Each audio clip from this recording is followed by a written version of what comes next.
I'm going to discuss Othello, the main protagonist in the Shakespearean tragedy Othello.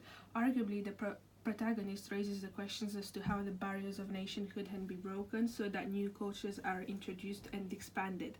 The main question is whether Shakespeare successfully bridges the gaps between the cultures presented in Othello, or whether the audience is meant to understand that the protagonist's cultural acceptance by the Venetians was challenging the Elizabethan period norms and values to an extent to which it could not have been accepted or morally practiced. In order to find out, I'm going to look at the different approaches such as post-colonialism, racism, struggle for equality, which are included and derived from the play. Study of post-colonialism looks at the different colonies and reflects on their cultures and values following their colonization by bigger nations. Essentially, through it, the imposed moral expectations and customs of a nation upon another are examined. Within this play, the broader theme is one of nation and its representation through the characters, which are often considered insiders or outsiders depending on their culture. The struggle of each character to either become an insider or maintain his position as an insider through a respectable career and private life could be associated on a bigger scale with the struggle of countries attempting to win as much land as possible and colonize different areas in Shakespearean times. Post-colonialism in relation to the play and the protagonist. The initial and arguably most of the action within the play is presented within Venice, a city which belonged to Italy, a country which was at that time not yet unified. Venice was portrayed as a city of culture and art with a lot of history and literature, which flourished as a result of the Renaissance influences. Due to being a Mediterranean seaport, businesses and provisions of supply from other countries offered quite a luxurious life for its citizens. The other location, Cyprus, is an isolated island close to the coast of Greece, susceptible to violence due to having inclinations for both Turkish cultures and European cultures, although belonging to the Ottoman Empire. The island's position often allowed Venetian army to initiate battles with the Turks for control over the land within the Adriatic Sea. A moral and psychological interpretation of post-colonialism.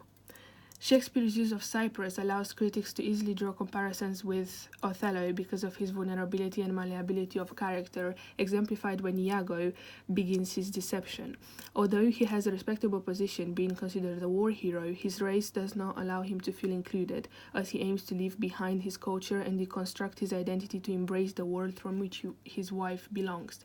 His position within the Venetian army has, on the surface, allowed him to feel worthy of Desdemona's love, although one of the most important values in the Renaissance era for a man was reputation and the reflection of public life in the private one, which is not fulfilled for Othello. He therefore blames his race for the issues in his marriage, living with the idea that Desdemona needs a man from her own cultural background, idea which pushes him to the psychological extremes. Furthermore, a moral and psychological interpretation of post-colonialism is exemplified through Cyprus, as it acts as a catalyst for the battle between the good and the bad within Othello's heart. The island is the birthplace of Venus Aphrodite, and therefore themes of passion, love, but also conflict are bound to occur when the protagonists are present on the island, which happens in Act 2. Given the connotations of war and violence of the island, it can be linked to patriarchy and male control to which Desdemona has to obey without realization. Desdemona, also without awareness, begins a psychological battle with Iago, which she's bound to lose due to the nature of Othello's character. Othello's realization in Act 2, Scene 2, that there is too much joy, not only foreshadows his unknown faith, but also gives Iago the chance to initiate his plot, making Desdemona's love seem powerless. Othello and racism presented in the play. Throughout the play, Othello is referred to by the term Moor. The Moor refers to his origins and has Arabic connotations, generically referring to people who come from northwest Africa, specifically from a region called Mauritania. The word can also refer to Arabs from the medieval Spain. Although the Moor is not necessarily used in a derogative way, references such as the old black rum and thick lips in Act 1, Scene 1 automatically induce to the audience his different physical characteristics, portraying him as an outsider. Although often in Elizabethan era, the physical characteristics were used to define the core of a person due to prejudice, especially against non-white people, which is again exemplified through the attitudes towards Othello. Evidence for prejudice and racism interlinked with social views upon it. In 1596, Queen Elizabeth has written a proclamation on banishment of black Moors from England, whilst Shakespeare has written Othello just a couple of years later.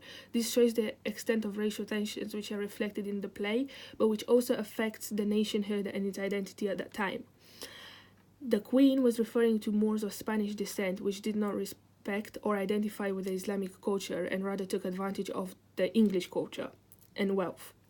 Blackness had connotations in that time, in that period, of evil and animalistic instinct, although Othello is described by the Duke in Act 1, Scene 3 as far more fair than black, emphasizing on the psychological game which was happening only inside his mind, which ultimately brings his downfall, as the blackness is truly reflected into Iago's soul, which no one questions because of his outward appearance. Critic Fanon sustains views by asserting that after having been slave of the white man, he, the black man, enslaves himself. This statement encompasses all characteristics of Othello and his mental slavery because of his nation and identity.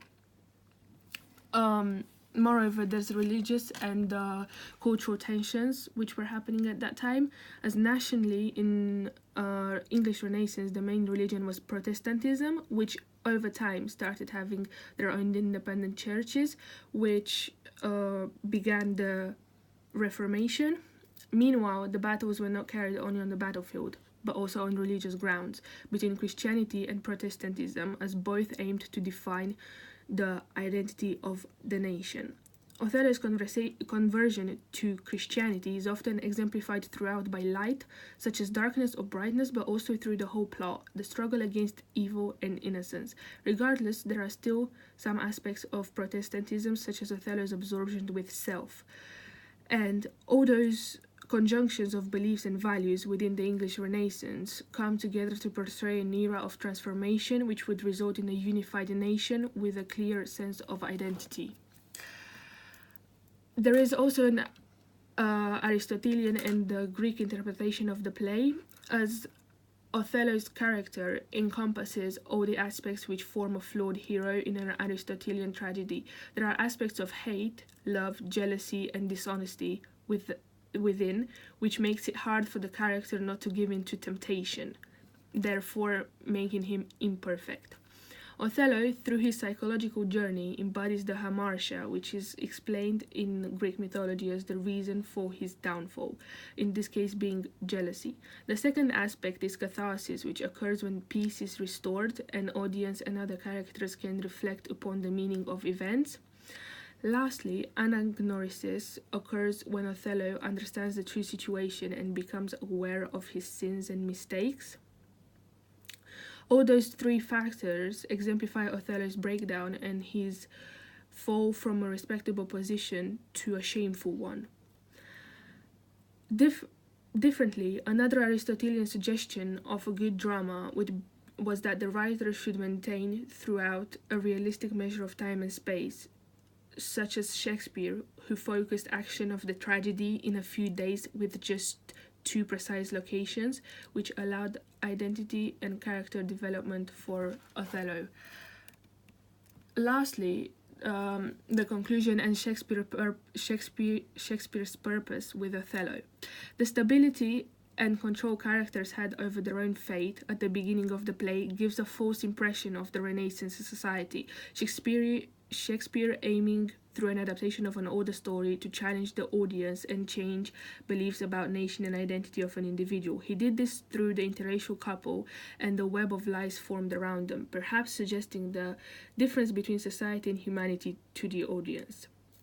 By crushing the appearance and showing the true nature of society at the end, he attempts to allow the public to differentiate between reality and appearances.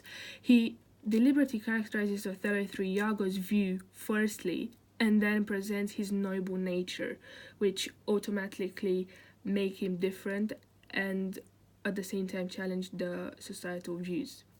Shakespeare focused on the breakdown of Othello's conscience and self absorption until he becomes so consumed by jealousy and lies that he himself turns into the green eyed monster, referenced in Act 3, Scene 3.